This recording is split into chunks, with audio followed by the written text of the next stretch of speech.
ચોથો સદગુણ લખ્યો છે an ability to be inspired by vision. કંઈક જોવે, કંઈક સાંભળે, એના પરથી હું મારા જીવનનો ઉત્કર્ષ કેવી રીતે કરી શકું એ વિચારીને તરત આવી જાય. આ સંસ્કારનું બેઝ હોય ને તો જ આવે.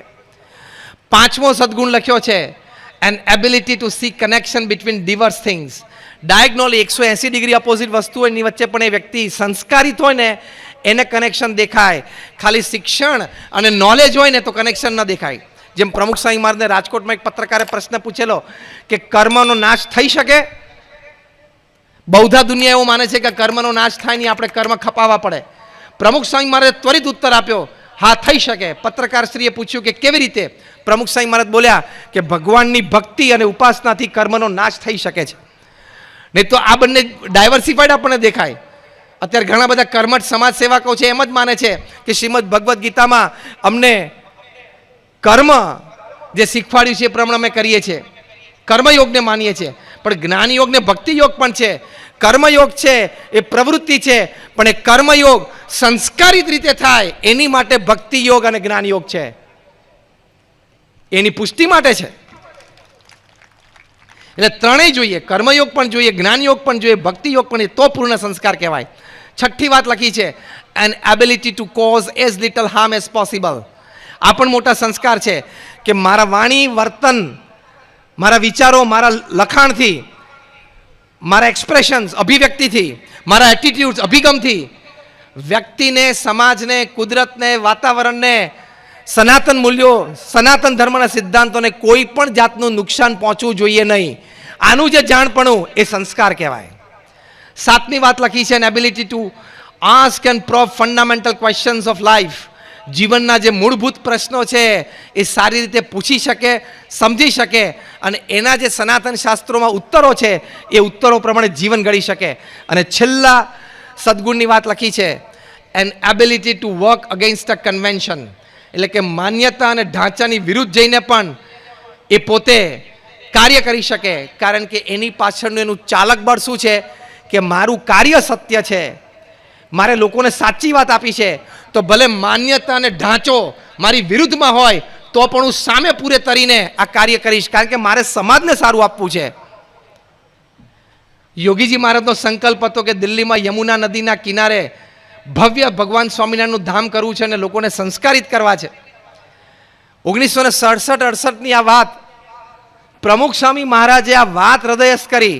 32 વર્ષ સુધી રાહ જોઈ. 2000ની સાલમાં આ જમીન ઉપર ત્યાં ખાતવિધિ થઈ.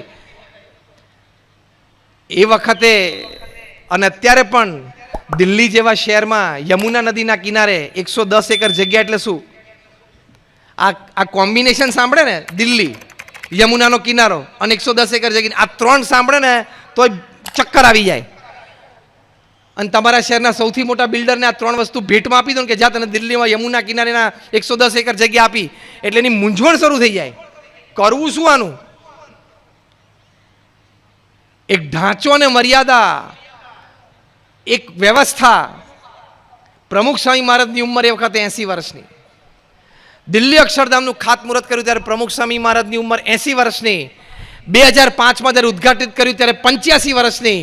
2 વર્ષ પછી 2007માં પ્રમુખ સ્વામી મહારાજે 87 વર્ષની ઉંમરે અમેરિકામાં પણ આવું અક્ષરધામ કરવું છે એવો સંકલ્પ કર્યો.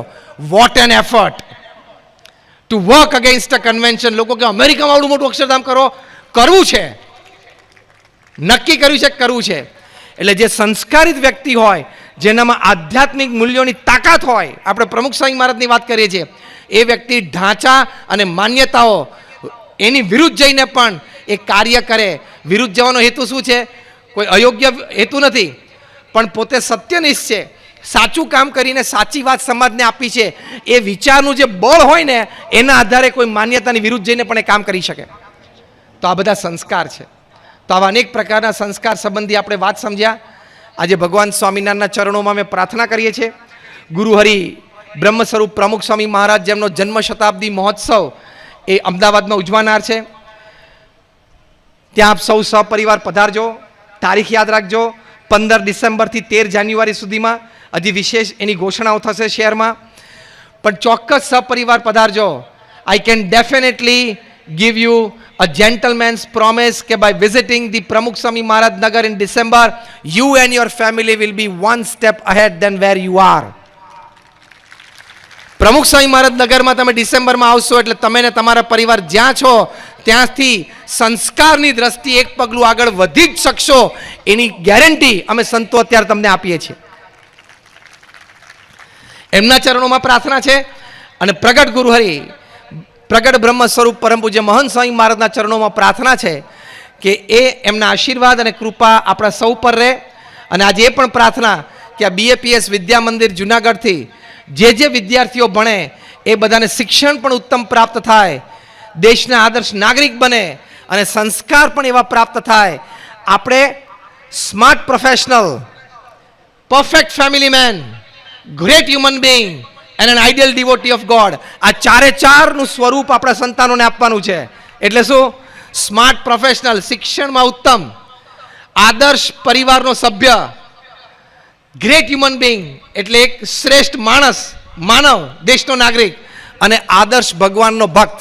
આ ચારે ચારનું કોમ્બિનેશન એટલે પરફેક્ટ હ્યુમન લાઈફ કહેવાય.